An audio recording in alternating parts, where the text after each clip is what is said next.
Now, I don't know if you keep up with the news, but was this the week that even the media were forced to pay attention to a corrupt justice system that is colluded to protect the Biden family from the same scrutiny and prosecution that you or I would be subjected to?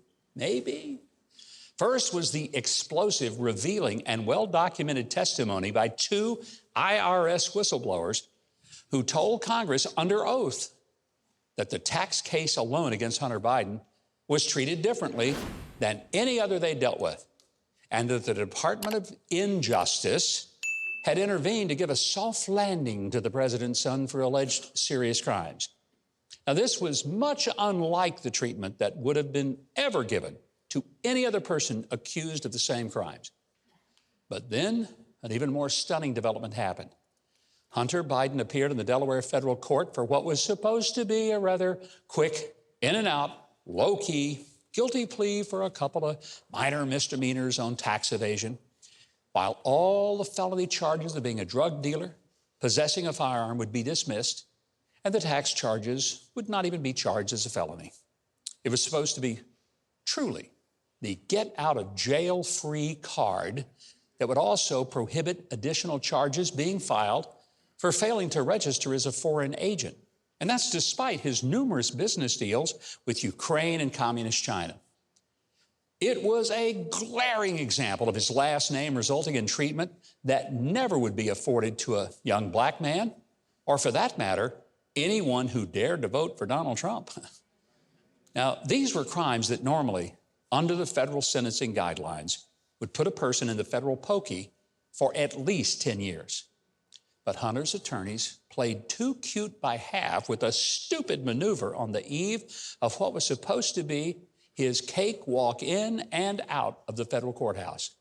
It was all slated to not be a slap, but a mere soft touch on the wrist, followed by, I'm sure, laughs and several rounds of drinks to celebrate how much smarter they are than the chumps that the rest of us are. So one of the attorneys on the Biden team actually called the court clerk and pretended to be an attorney from the House Oversight Committee and asked that the whistleblower testimony be removed from the case file that was supposed to be presented to the judge. This stunning, unethical, and boneheaded move was uncovered, reported by the New York Post, and it caused the judge, Mary Ellen Noriega, to blow her own whistle and refused to accept the sweetheart home cooking baked by the prosecutors who let Hunter's defense team provide the recipe. Judge Noriega was having none of it. And before the day was over, Hunter didn't have his little deal. The defense attorneys were revealed to be unethical tools of corruption whose deposition was just disastrous, and their deception might get one of them disbarred or criminally charged. And even the media finally were forced, to start asking real questions about this scandal that smells worse than a chicken processing plant in the hot August sun in Arkansas. Trust me, I know those smell bad.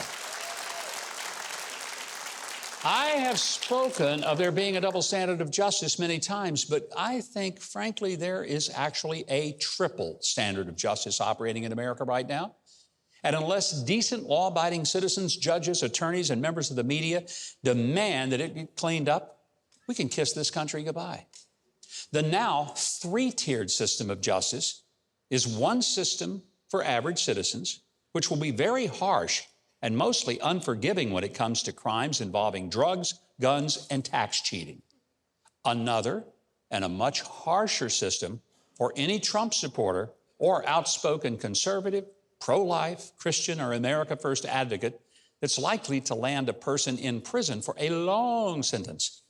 And that's after a humiliating arrest by a SWAT team. And then there's finally a third system. And that system laughs at the law and consequences for breaking it. And to be in that system, you just need to be a Democrat with the last name of Biden, Obama, or Clinton, or be close enough to them so that our alphabet agencies like the FBI, the DOJ, the IRS, and the DHS will just nod, wink, and wave you right past all the checkpoints. But finally, this week, some of the veneer of the weaponized and politicized government started washing off.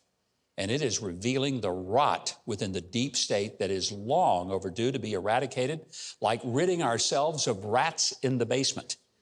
Let's hope it's not happening too late to save this great republic. If you haven't subscribed to the channel yet, I hope you will now. The button is just below this video, and there's a little bell next to it.